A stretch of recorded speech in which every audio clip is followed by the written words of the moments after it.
Our Hiligaynon word for the day is duso. Duso. When we say to duso, that means to push, impel, shove, or thrust. Duso.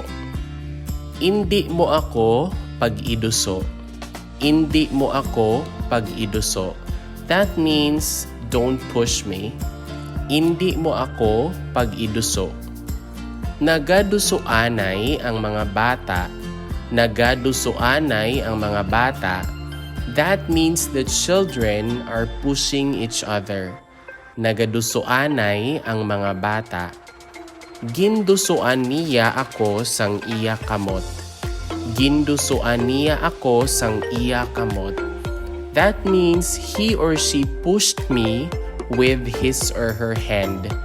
Gindusoan niya ako sang iya kamot.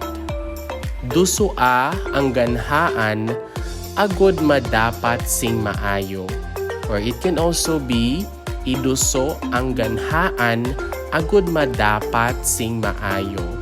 That means, push the door that it may close well. Dusua ang ganhaan, agod madapat sing maayo. Or, iduso ang ganhaan, agud madapat sing maayo. And that is all about our Hiligaynon word for the day, duso. Duso. If you learned something new from this video, please don't forget to click like, leave a comment, and subscribe. Moreover, you might also want to watch the next video on the screen.